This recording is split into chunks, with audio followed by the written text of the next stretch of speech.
Let's kick off round one of Coffee Talk with a look ahead, specifically 1,432 days ahead.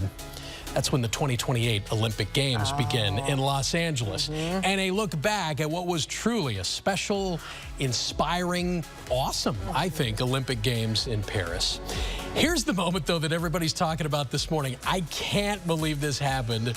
Hollywood A-lister, I mean, he is Mr. Hollywood, Tom Cruise, going totally Mission Impossible. He dives into the stadium during the closing ceremonies attached to some, like, rope apparatus last night to get the Olympic flag. Then he puts it on the back of a motorcycle and takes off.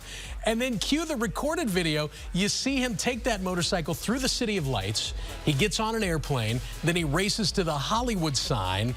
After that, the Red Hot Chili Peppers, Billie Eilish, and Snoop Dogg perform on the beach in L.A. Is there anything more Los Angeles than the last 15 seconds of what I described? So now, all eyes are on L.A., and a whole lot of people are wondering how the Americans are going to outdo the French in the showmanship, in the pomp, and the circumstance of the next Summer Olympics. There he is. I mean, I couldn't.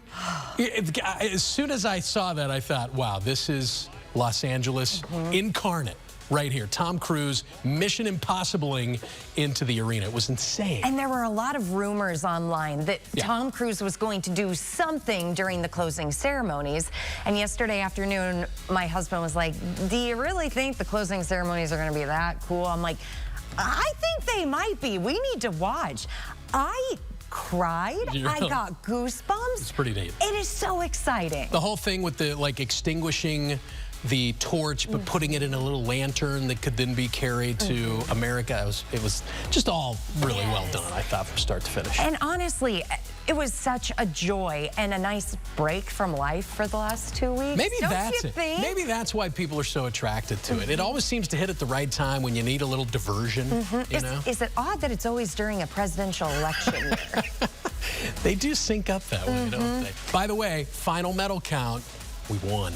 126 medals, including 40 gold. China was second. They tied us with gold. They also had 40 golds, but 91 medals overall.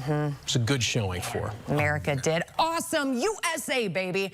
And I don't know about you, but the conversations I had yesterday with my parents and also my in-laws were kind of like, what are we gonna do now? After 2 weeks of inspiration, hope, excitement, pride, and the emotional roller coaster of watching athletes fulfill their lifelong dreams, a lot of us are feeling maybe kind of drained today, maybe a little sad that it's over, but also inspired to be the best that we can be. So these ideas come from theconversation.com. So first up, routines.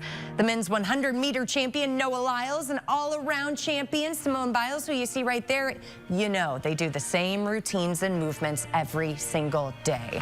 Training the same way and eating the same thing day after day can create discipline that can help you save some mental energy. We like that. Secondly, these athletes are highly motivated. They set long-term goals, something we can plan out for our lives too. Next up, they're really good at managing stress, especially under pressure. Many rely on the power of visualization.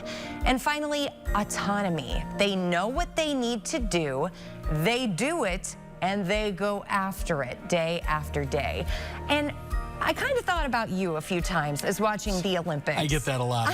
Olympic athletes are on screen. Yes, especially during track, of course, because I know you sprint a lot. Yeah, I'm very fast over very short distances, like 20 yards. Perfect. Yeah. You need to go a little bit farther, but that's okay. You have 4 years to train. But with your 6 kids, did any of them watch any of these different sports and think, I want to try that? Well, it's a good question. I don't think anybody verbalized it, but it is always fun to watch them just like magnets. They're attracted to it. And I think it's because a lot of it, one of the things I love about the Olympics, and I think that one of the things that attracts kids to view it, it's not the kind of thing, you know, it's not a Friday night football game.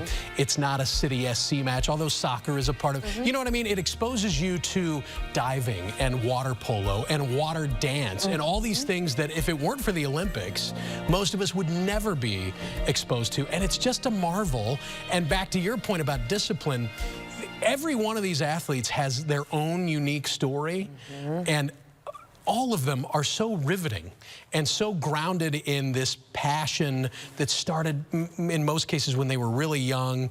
And it is inspiring to see what humans are capable of when they dedicate their entire, at least youth, to something, and I think even kids pick that up at a certain level. And it was really fun to also see the parents get so emotional too. Because they're a huge part of that success as well. Of course. That's where it starts. That brings us to our Facebook question. St. Louis, what was your favorite Olympic moment? There were so many.